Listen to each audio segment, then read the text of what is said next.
आपके घर में कुमौत नहीं होने देगा। कुमौत यानी पता चलता है आपकी मृत्यु अभी आएगी, लेकिन उससे पहले कोई भी घटना के आधार इंसान दुनिया छोड़ के चला जाता है। और जब अपने घर में ऐसी अनहोनी घटना बनती है ना, तब मान जाओ कि 5-10 साल तक तो पूरा घर का वातावरण कैसा हो जाता है। हुआ है मेरे साथ। तो क्या हालत होती है। दूसरी चीज कि आपने अपने बच्चों को अभी स्कूल भेजा, आप क्या कह रहे थे कि 7 भेज रहे हो कि वो वापस आएगा, किस तरह आएगा, किससे लड़के आएगा, फेल होके आएगा, पास होके आएगा, ये कुछ पता है। आप उसको मोबाइल दे रहे हो। आज अपने सफर के लिए आप एक गाड़ी खरीद सकते हो, तो इस जीवन के सफर के लिए गीता क्यों नहीं खरीद सकते। आपको पता था कि नासिक में दिशा ट्रेनिंग है, तो मैं यहाँ तक जाना, सबने अपने अपने प्राइवेट व्हीकल से आए होंगे, कुछ लोग अलग से आए। हुआ है ऐसा क्यों? क्योंकि आपको यहाँ तक पहुँचना था। तो आपको जब शिखर के टॉप पर पहुँचना हो और आपके घर में अनहोनी घटना ना बने, इसके लिए गीता में पूरा उल्लेख दिया गया है। और हमारे गुरुजी को मैंने पूछा था, गुरुजी गीता क्यों पढ़नी चाहिए, मैं भी ऐसे बहुत सवाल करती थी। तभी हमें गुरुजी बताते कि बेटा देखो, आज तक आपके साथ कुछ गलत हुआ। मैंने बोला बहुत हुआ गुरुजी। पूर्वज दोष होते हैं ना, पूर्वज दोष। हमें भूत प्रेत पिशाच से हम पीछा छुड़वा सकते हैं, लेकिन पूर्वज दोष होगा वो कभी नहीं निकलेगा। तो पूर्वज दोष के लिए क्या पता है आप पिशाच मुक्ति में, पिशाच योनि की मुक्ति से आप गीता का आपके घर में डेली जो गीता का अध्ययन और पाठ होता होगा ना, आप भूल ही जाओगे, आपके घर में कभी कोई अनहोनी घटना नहीं बनेगी।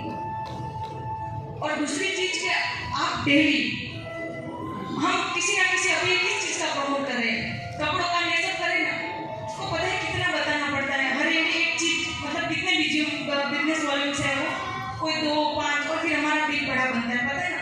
जब आप 15 लाख की गाड़ी लाते वक्त नहीं सोचते हो कि नहीं सोचते, कपड़े लाते वक्त मॉल में जाते तब कुछ नहीं सोचते, लेकिन एक धर्म ग्रंथ उसको लाने के लिए आप सबकी राय लेने जाते हो। तो एक बहुत ही दुर्भाग्य की बात है कि आप ऐसे विचार कैसे ला सकते हो। जीवन का सफर है, वो एक मैनेजमेंट दिया गया हुआ है कि आपको किस तरह का जीवन जीना है।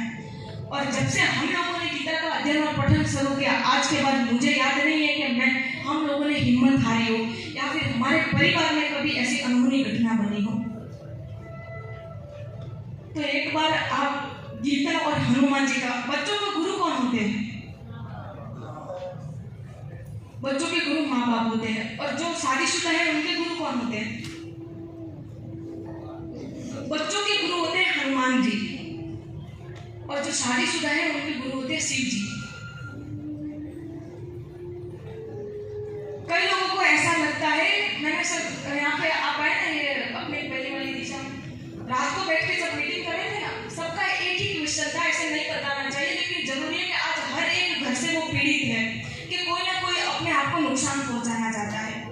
किसी को ऐसा डाउट है कि इसके पीछे किसी ने कुछ कराया है, वो अपने आप परेशान हो रहे हैं। तो ऐसे सवाल, जो कि मैं कोई संत नहीं हूँ, लेकिन उनको एक अंदर से होता है कि हम अपनी बात बताएं, कुछ सॉल्यूशन मिले। तो जब हम पहली बार दिशा में सर जी को मिले थे, तो सर बिजनेसमैन है, तो ऐसी बातों में वो, मैंने सोचा नहीं मानते होंगे, जबकि मैं भी नहीं मानती, लेकिन उन्होंने अपनी एक बात बताई थी, सवाल किया था कि क्या ऐसा होता है। तो मैंने बोला नहीं ऐसा नहीं होता। तो उन्होंने बोला कैसा होता है। उन्होंने हर जगह दिखाया हुआ है, पूछ लो इनको, ये सामने ही बैठे। हमने अपने ही ग्रंथों में से वहां रात को 3 ग्रंथ खोले जयपुर में, और उन्हीं में जो चीज थी मैंने उनको बताया कि गुरुजी आप ये करो, आपको बेनिफिट लगे तो बताना, तो कोई बात नहीं। जो चीज से गुरुजी 5-7 साल से जेल रहे थे, आपको कोई ना कोई हर किसी के घर में दिक्कत होती ही है, आप कितने भी पैसे वालों हो, लेकिन मन में शांति जो नहीं होगी, तो मैं बोलूं कि वो पैसे भी कोई काम के नहीं है। हमारे आसपास जो बने लोग हैं ना, मैं उनकी सोचा वो बहुत करोड़पति है, लेकिन किसी कैंसर से पीड़ित है, किसी की किडनी फेल है, किसी को वो चल नहीं सकता। बड़े लोगों के घर में बड़ी बड़ी बीमारी होती है। और जब हमने पूछा कि आपके घर में इतने पैसे, आप इतने सुखी है, इतने आपके बंगले गाड़ी सब कुछ है, फिर भी आप इतने दुखी क्यों हैं? मैंने खाली उनका जाके मंदिर ही देखती और कुछ नहीं करती। ना ही मंदिर में कोई रामायण होती है, ना कोई गीता होती है। छोटा घर होता है, लेकिन मंदिर में मूर्तियां रखते हैं। तो मूर्तियां क्यों रख रही है? तो बोलो मूर्ति क्या है? पत्थर से बनी हुई है ना, उसको बनाता कौन? आप देखने गए हो? नहीं गए, लेकिन ये गीता तो भगवान श्री कृष्ण के मुखार विंद से गाया हुआ एक अमृत पान है।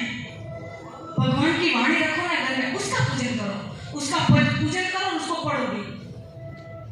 भगवान ने कभी ऐसा नहीं बोला आप मेरा पूजा करो, पाठ करो, वो तो हमारी जो एकाग्रता शक्ति है उसके लिए हम करते हैं।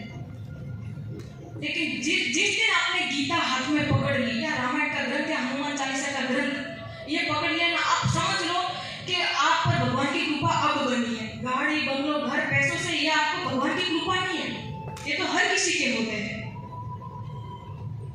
तो मूर्ति ना हो तो कोई बात नहीं, लेकिन यही अपना वो तो डिजिटल ग्रंथ है, वो बोलता है, तो आप यही मानो कि भगवान श्री कृष्ण बोलते हैं अंदर से।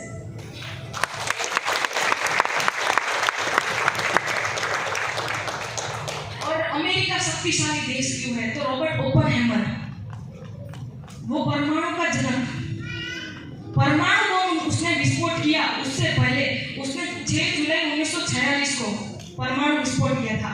उससे पहले उसने 1933 में गीता पढ़ने के लिए संस्कृत सीखी थी, ये उसका उच्चारण है। परमाणु बम का विस्फोट उसने जब किया ना, उससे पहले उसने गीता पढ़ी थी, क्योंकि उसके अंदर क्या बताया गया है कि पूरा मैनेजमेंट कैसे किया जाता है। आज भी चंद्रयान या कोई उपग्रह छोड़ना होता है ना, तो अमेरिका का नासा आज भी हमारे भारतीय का विक्रम संवत के हिसाब से चलता है, क्योंकि 7 और 8 अमास और पूनम के दिन गुरुत्वाकर्षण बल बहुत नीचे आता है। जो उन्होंने अपने हिसाब से या कोई भी तारीख पे छोड़ दिया तो वो निष्फल ही होगा। तो ये हमारी भारत संस्कृति की भूमि है और ये हमारी तिथियां है, जो वैज्ञानिक भी आध्यात्मिक के साथ जुड़ा हुआ है। हमारे यहाँ क्या है, थोड़ा धर्म को कम मानने लगे और उधर वाले ज्यादा मानने लगे। तो वही तो बात है, इसके लिए तो बोला